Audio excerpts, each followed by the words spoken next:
All right, welcome everybody. It's 6 o'clock, which means we're going to start our hearings for this evening. Just a little bit different this evening. We're going to begin with the hearing related to the student fee policy and the parental involvement policy. So if you're here to talk about those topics, we'll have you speak during the first hearing. And then all other topics, we'll have you speak at the regular board meeting, which will follow immediately after our hearing this evening. So I will call the hearing to order at 6:01 on this July 14th. Our meetings are governed by the Nebraska Open Meetings Act, a copy of which is located on the south wall. Thank you, Jody, for verifying publication of our meeting this evening. The first item on our agenda for the hearing portion of this is to review the money collected from students pursuant to the use of waivers provided in the student fee policy of the district for the 25-26 school year. And Dr. Claus, you want to talk us through those? Yeah, I'll start with the student fee account, which is a cooperative use account. For us, essentially, the only money that goes in and out of it is for our one-to-one technology program. And so this would be what we probably refer to as our insurance program, where students can buy into the insurance program. That way, if they have something that happens with their Chromebook, if there is an issue, if they're in the insurance program, it would be free or reduced in cost. If they're not in the insurance program, it's a little bit more expensive. And so those are the inflows and the outflows of the student fee account. Students that are on free and reduced lunch would not pay into the program those fees. It's only for those that volunteer to go in. So with that, as of the beginning of the fiscal year in 9/1/24, our account balance is $52,472. To date, we've collected $14,468 of revenue, and we've expended $7,861 throughout the course of the year to date. And so our balance as of now is $59,079. Obviously, the fiscal year hasn't ended yet, so that may change and fluctuate throughout the next month and a half, but that's our current situation with student fees. Thank you. Any questions from the board? All right, that brings us to our next item for this particular hearing, is to actually hold the public hearing to evaluate or receive input on the student fees policy. Is anyone here this evening to give us input on the student fees policy? Small group tonight, relatively quiet. Last call, okay. All right, next item will be for us to hold the hearing related to the parental involvement policy. And I know we're going to discuss that later in the next meeting, but the time here now is to hear from the public. Is anybody here to talk with us about the parental involvement policy for us to receive feedback? Okay, nobody? So we do have a motion to adjourn the meeting. Someone would like to go ahead with that? I move to adjourn from the official meeting. Thank you, Tim. Is there a second? Second. Thank you, Joe. Jody, call the roll, please. Kara, Yes.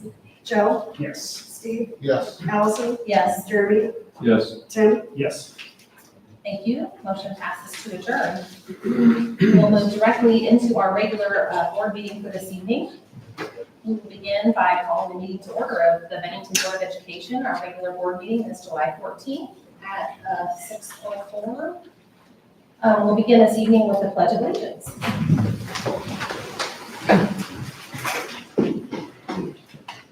I pledge allegiance to the flag of the United States of America and to the republic for which it stands, one nation, under God, indivisible, with liberty and justice for all. Again, our meetings are governed by the Nebraska Open Meetings Act, a copy of which is located on the south wall. Thank you, Jody, for double duty this month for verifying our publication and notice of our meeting this evening. And we are going to begin with somewhat of an unusual item. We're going to do the oath of office for our new board member, Kara, returning to us for another stint on the board. So thank you for your service. And we'll begin with you. I guess you get to stand alone this evening. Stand on the microphone. Okay. I think you're fine with that, but It sounds good. thank you. I, Karen Newberg, do solemnly swear that I will support the Constitution of the United States and the Constitution of the State of Nebraska against all enemies, foreign and domestic, that I will bear true faith and allegiance to the same, that I take this obligation freely and without mental reservation or for purpose of evasion, and that I will faithfully and impartially perform the duties of the office of the Benetton Public School District Board of Education according to law and to the best of my ability. And I do further swear that I do not advocate, nor am I a member of any political party or organization that advocates the overthrow of the government of the United States or of this state by force or violence, and that during such time as I am in this position, I will not advocate nor become a member of any political party or organization that advocates the overthrow of the government of the United States or of this state by force or violence. So help me God. Thank you, Kara. Thank you. Welcome back. Now do it from memory. Yeah. It's always different when you're listening and not saying it, so good reflection. All right, that brings us to our public forum section of the meeting tonight, which is the board's opportunity to hear from the public this evening. There should be gold colored papers in the back. If you're interested, you came in late and would like to address the board on any topics, please let us know. Deliver those to Jody up here. Okay, I do not have any sheets and Jody does not either. Okay. All right, that brings us to our consent agenda, and this is to address the approval of the agenda, the approval of the minutes from our Monday, June 9th regular board meeting, presentation of July bills for approval and payment, as well as our personnel report. I don't know who had bill review this month. All right, Joe. No, You're no up. questions. It's pretty well straightforward. Actually, kind of excited to see some of the bigger bill items come through for the second high school. All right, I move to approve the consent agenda as presented. Second. Thank you, Jeremy. Jody, call the roll, please. Jeremy, Yes. Tim, Yes. Kara, Yes. Joe, Yes. Steve, Yes. Allison. Yes. Motion passes. That brings us to our reports and presentations section of the board meeting this evening, and it being July, we have a relatively light month, which is great. So I believe our first and only report this evening is yours, Dr. Claus. Yeah, one-man band tonight. I'm not gonna lie, I'm a little nervous because I see no short of 6 administrator and board member kids in the audience. So I know judgment's gonna be out there. We'll begin with our strategic plan update. So kind of a reminder, we've embarked on our strategic plan process that began at the end of the school year, and we surveyed all of our parents and our students and our staff members. And then the next part will be the the formal focus groups. And so we'll meet with administrators and the board here at the beginning of the school year. After those, and then we'll have other focus groups of classified, certified staff members, community members, those different areas. After they are completed, we'll kind of pull it all together, bring some potential strategic plan goals for the future, bring those back to the board for consideration, and then hopefully have an approval come October, November or so, which is really exciting because if we get that approved, let's pretend it's October, November, December, that allows us some amount of time, a semester or so, to really begin implementation or soft implementation, and then roll them out officially in 26, 27. So I'm excited about that planning time in there as well for our strategic goals. So that's exciting, and it's something that, as the board, we've asked since the day I got here. So we're 2 years in the making to get to this point, and I'm excited for that process. Second thing I have on there is the bid schedule. We have another early bid package that you guys will discuss and vote on later tonight, but just wanted to kind of outline what else to expect moving forward. And so we have 3 additional bid packages upcoming. The next one will be on August 15th for surveying and structural steel foundations, ground improvements, civil sites, site access, geothermal, and elevators. Again, we're trying to get as far along as we possibly can and as fast as we possibly can to make sure that we're not holding up any of the construction. After that, on September 5th, we become a bigger one with the mechanical, electrical switchgear. And then we'll have the final bid package on October 9th. And so you'll see these trickle in just like we have over the last couple months. The ones, bid package 4, 5, and 6, those are getting pretty big. Those are going to be a lot of heavy lifting for us. And so we're excited to keep moving forward. And plans are being developed, designs are there, drawings are being completed every single day, and we're going to keep moving the ball on the field here. Well, next thing I have on there is just a budget preview. And so, we are T-minus a month and a half before the end of the fiscal year, which is kind of crazy, which will end on September 1. And so the 24-25 budget is starting to become a lot more clear for us. We're developing 25-26 and digging into that as well. And so just want to talk a little bit about 25-26 and sort of some of the highlights that we know at this moment as we're beginning to develop that. The first thing is our valuation increase. We are assuming, we do not know, we'll find out our valuation increase on August 20th. And so up until now, we're just using projections and information that we're receiving from the county and other places, but we are going to assume a valuation increase of 8%. We do know that in Douglas County, 4.25% of that will be growth. So it is not everybody's home valuation went up 8%. 4.25% of the valuation increase is growth on brand new homes, brand new businesses. And so we're assuming about a 3.75% increase in valuation of current residents. So we're planning on 8%. If it's a little bit higher, a little bit lower, but that's our estimate as of this time. We will be receiving $153,000 less in equalization aid this year compared to last year. Anytime you go down in state aid, it's not an amazing thing, but when you go down 150,000 compared to last year when I was telling you it was 5.4 million, okay, at least we're stable. And so we know what's going to take place there. Kind of a reminder of the system, the state puts together what our needs are as a school district. I always think of that as like the cup. This is how much you need based on the number of students you have and the demographics. This is the amount of money that you would need to operate the school district. That's the cup. The first thing they do is they pretend that you would tax $1. We don't get to set that rate. That's what the system calls for. And so that would pour in the first amount of water. That's what you could get locally if you taxed $1. What is remaining in the cup is the additional money that the state will give you with equalization aid. And so last year we had a big valuation increase, and so the state put in less. This year we had a valuation increase, the state's putting in a little bit less. That's how the system works. And so unfortunately we're kind of always chasing our tail as long as we're an equalized school district. If our $1 would have filled the cup up and we had excess, we'd be able to lower the levy and do different things. That's the situation that a lot of schools are in, and not necessarily many tender schools like us in size. So about $150,000 less in state aid, which that would show our total estimated revenue of just under 5% next year. But just kind of a reminder, that's only up to about 2.5% over a 2-year period. Because last year, total revenue went down 2.5%.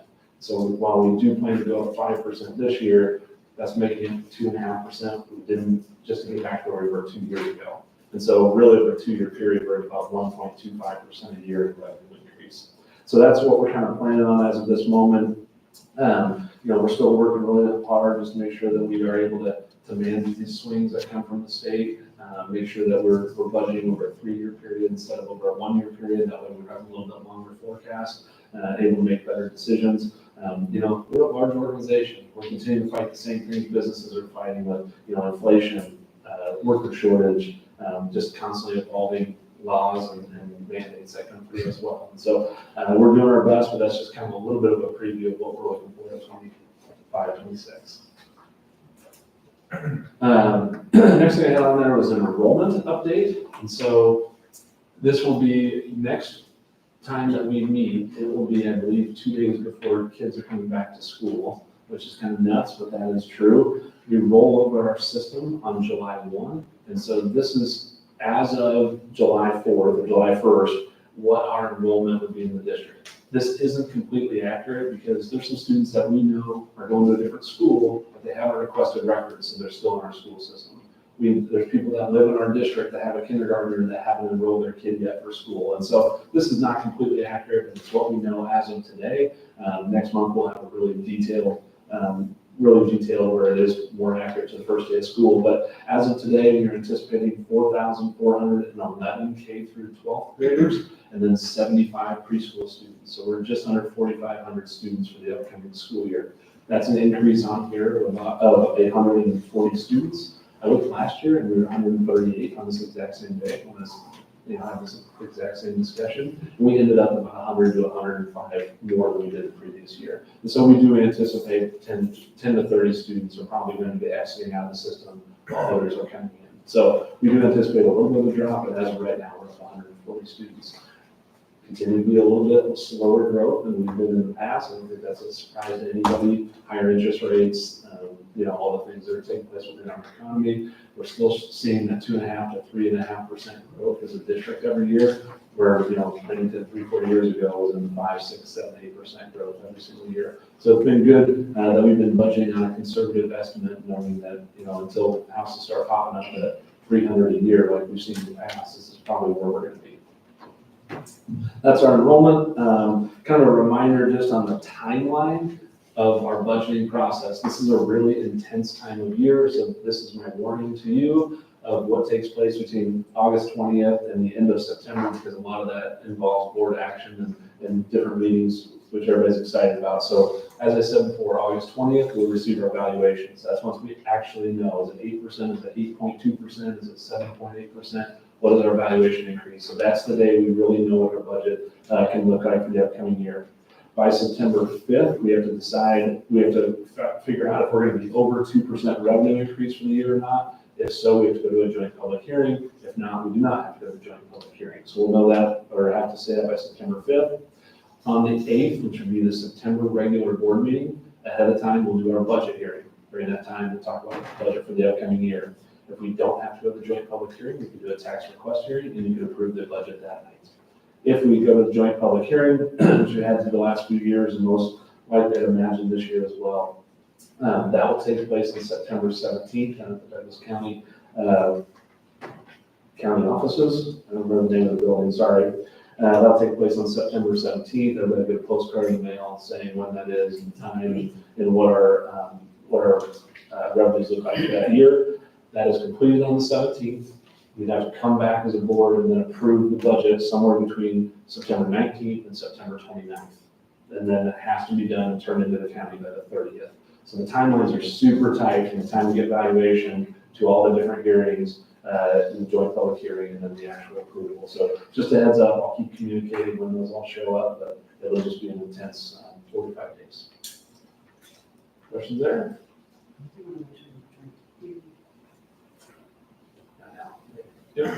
I actually had a question on the strategic plan. Tell me the process on that. I remember before we kind of tweaked the other one. Is this completely starting new, fresh? Starting new and fresh, yeah. So let's pretend like we went through it, if everybody identified the exact same goals, and that's what it would be. But otherwise, we're starting the whole process over, complete, fresh from the beginning. We have Cortica coming out to help us do that. And, they started with the survey, obviously, early on, and they'll help lead the meetings at the start of the semester. Question? Any other questions for the report? Awesome. All right, I know we have several committee meetings. I know building and finance met, but I think we're talking about those items later in the board meeting, so if you guys are okay, we'll defer that till later. All right, I think that brings us to our unfinished business, which is the second reading or second review of the 17 proposed policy changes. We reviewed all of these last month, and so now we're just in the process of doing our final reading and approval.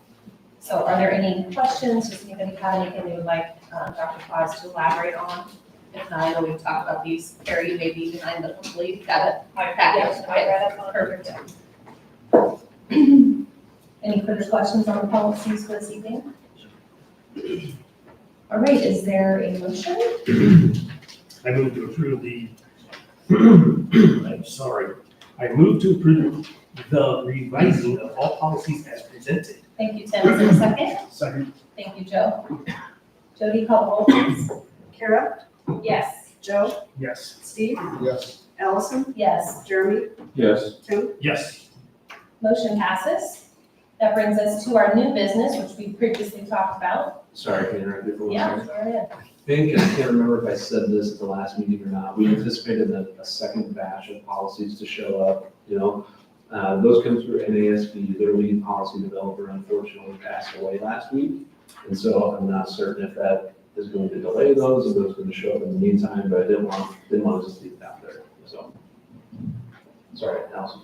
That's fine. All right, our first item of new business is for us to discuss, consider, and take action to reaffirm the student fee policy. We did not have any public feedback on that this evening at our hearing earlier this evening.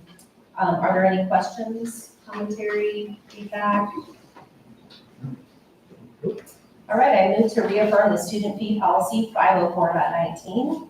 Second? Thank you, Steve. Jody, call the roll, please. Jeremy, Yes. Tim, Yes. Kara, Yes. Joe, Yes. Steve, Yes. Allison, Yes. Motion passes. The next item of new business is for us to discuss, consider, and take action to reaffirm the parental involvement policy, which we also previously heard about this evening and did not receive any feedback. Are there any questions, feedback, discussion from the board this evening? All right, I move to reaffirm the parental involvement policy 1005.03. I'll second. Thank you, Kara. Jody, call the roll, please. Jeremy, Yes. Tim, Yes. Kara, Yes. Joe, Yes. Steve, Yes. Allison, Yes. Motion passes.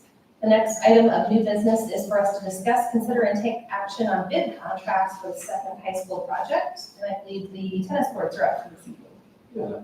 So on Thursday, June 19th, we had the bid package opening for the tennis courts. So kind of just a reminder on where we've come with the tennis courts. When we began the process, we had this all scoped out as 6 courts at one site. As we worked our way through this, we eventually ended up going with 3 courts at Bennington High School, and then 3 courts will be at high school number 2. That way both have a place to practice, and we're at least able to work our way through that. And so everything on there was within one construction site. So this is actually for Bennington High School only. This isn't for the whole tennis package, just that one half of it, essentially. And so our initial pre-construction bid estimate was $1,270,000 for the 6 courts at one site. And so if you just cut that in half, our budget for this particular process or package, would be $635,000. All in, this is actually slightly over at $661,611.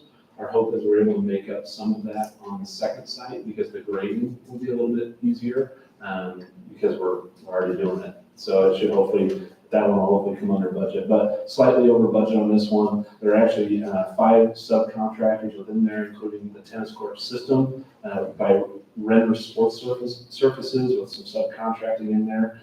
We have earthwork and sub-drainage with Ashland Road Excavating, winning that one. The electrical and lighting by Omaha Electric Service, site control by Housing Construction, and landscaping by Yano's Nursery. So, as I said before, Building Finance Committee, they took a look at these. We worked with Housing and DLR, make sure that there were no concerns about contractor experience, vendor availability, being able to complete the timeline. Again, we're trying to get these done now, here in the fall. That way, they have to cure for so long, don't ask me the specifics of it. And then we get past the winter, and hopefully they're able to use them by the spring girls' tennis season. And so that's kind of the big push and why we're trying to get this early bid package done as well. So all in bid $661,611. And this is one of the third early bid package. We identified the 4th, 5th, and 6th earlier. Happy to answer any questions. Thank you. Does anybody have any questions? So since this will be done early, then will they share these 3? Or This will be the only courts available when we still have one high school. okay. So as soon as the second high school opens, Then the courts they'll are be going to be open ready. at the same time? Yep. Okay, good. Yep. Good question.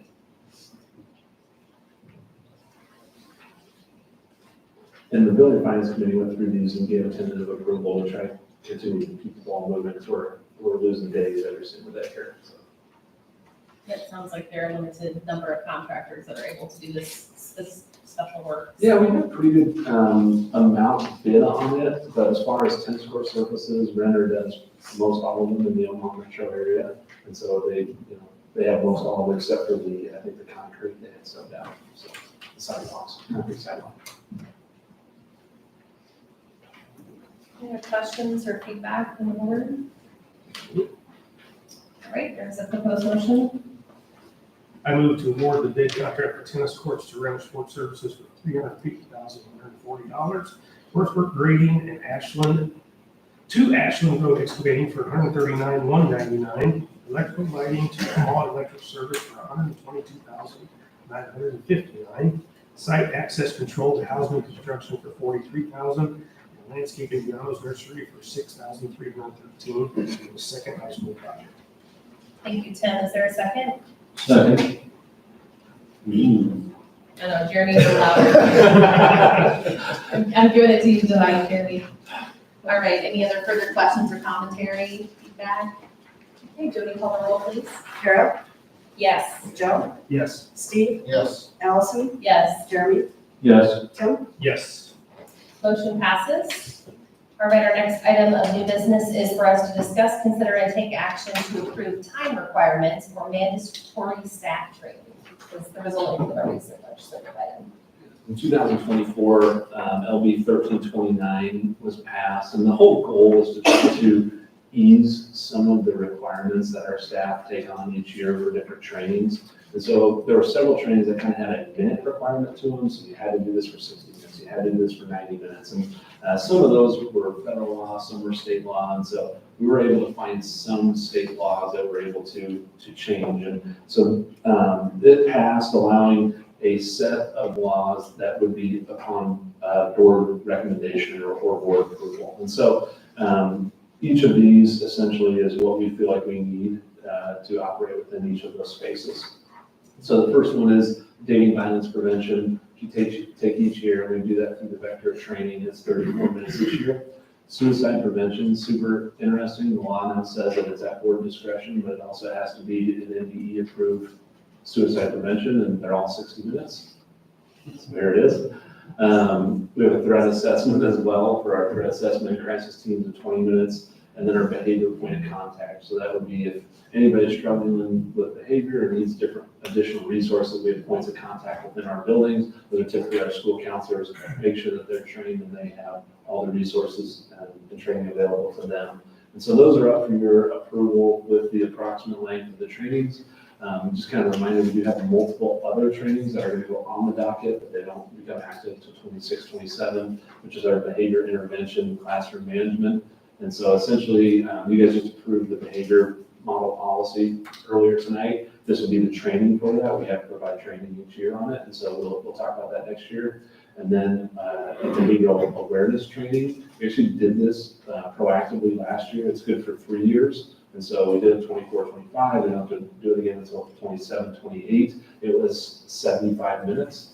We're going to now do 60 minutes for new staff that are onboarding, kind of a little bit different, but make sure that they hear that as well. Because, you know, we heard that from the staff committee and from our staff. They wanted training on how to help students that maybe were struggling with some behavior issues. And so we put that into our beginning of the year training last year as well. So this would be an approval of the resolution of these different training modes. Any questions? I'd like to note, just for my own sake, this is not all the training that our staff does. These are the ones that were identified within the law as not having a time requirement. So our staff will also do concussion awareness training, fire drills, tornado drills, intruder drills, anti-bullying, people transportation, anti-harassment discrimination requirements, safe seizure for schools, and our district assessment contacts for state assessments. So those will also be done at the start of the year. Thank you. Any questions? All right, I move to approve the resolution outlining required staff trainings as presented during the 25-26 school year as reasonable and appropriate for the district. Is there a second? Second.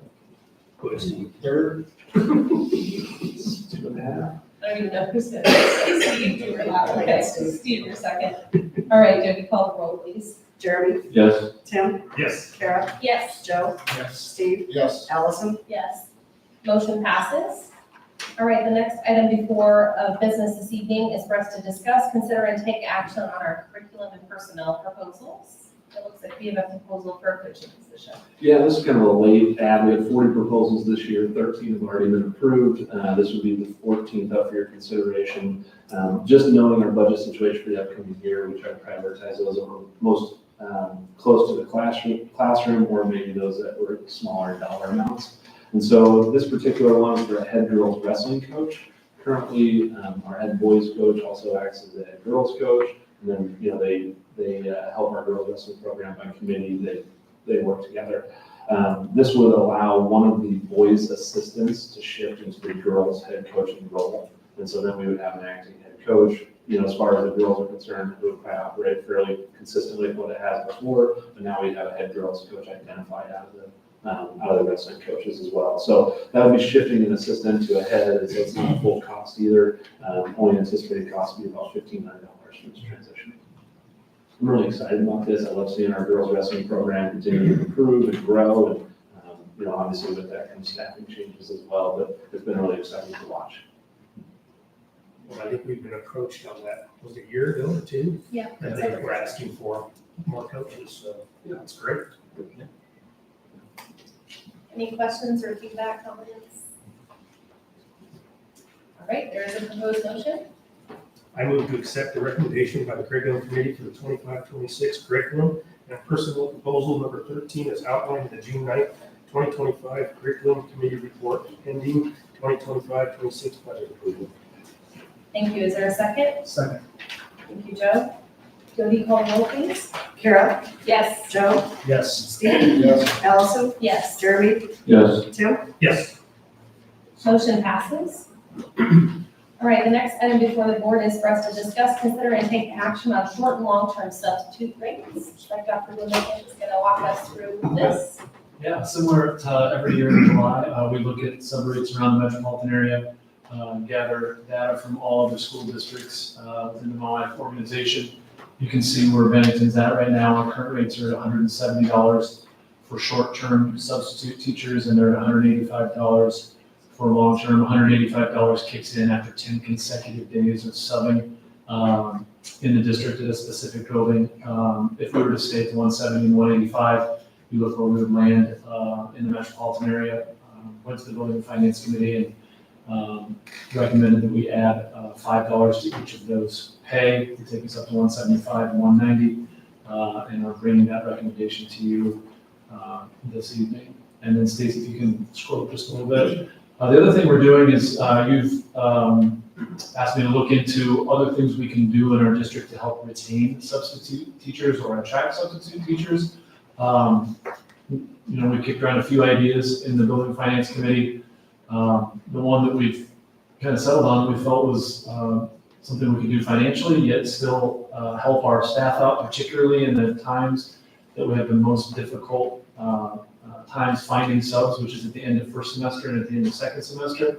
I'm proposing that we add a retention bonus of $300 to substitute staff who work 60% or more days during the days after Thanksgiving. So the first semester and after March 31st for second semester. Each semester, then they'd be eligible for a $300 bonus. What we heard from a lot of subs this last year was, hey, we're here all the time, but don't count on us in December because this other school district pays a retention bonus and we got to go get our bonus. So we're going to go there. So hopefully this keeps those substitutes here in the month of December and here the month of April and May, which are our three most difficult months to secure substitute teachers. Our estimated cost, we went back this last year and looked at what, if we were to have paid out for that group this last year, what would that cost us? In the neighborhood of $5,500 to $6,000. So we feel like this is an investment.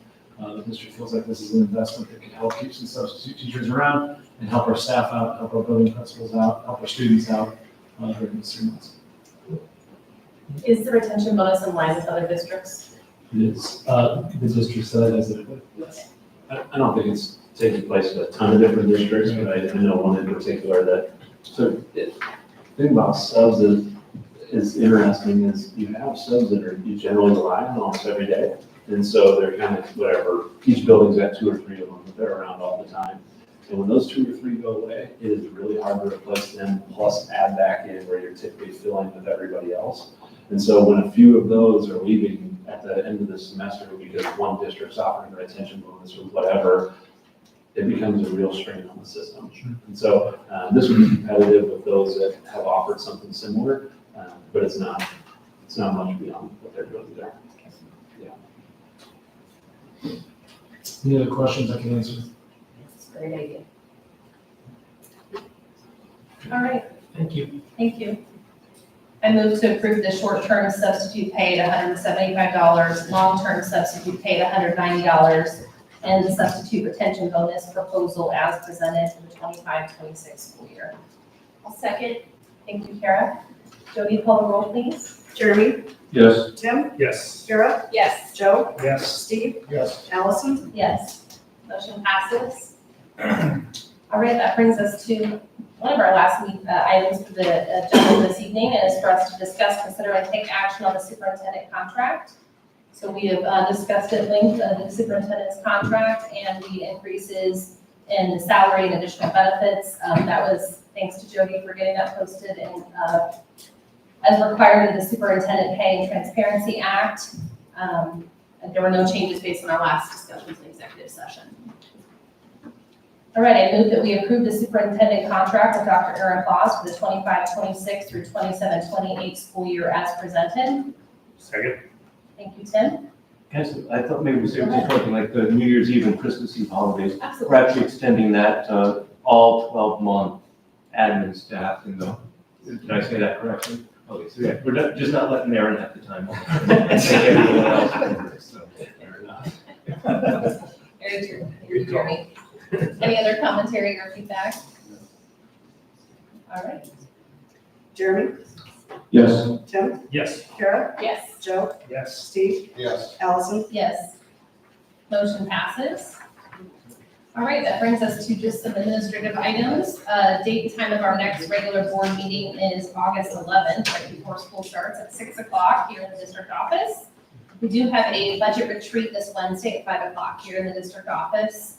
And then as a reminder, our August 11th meeting is the joint meeting with the city of Bennington, which we do every year. We did that from July to August. It seemed to flow better for both of us.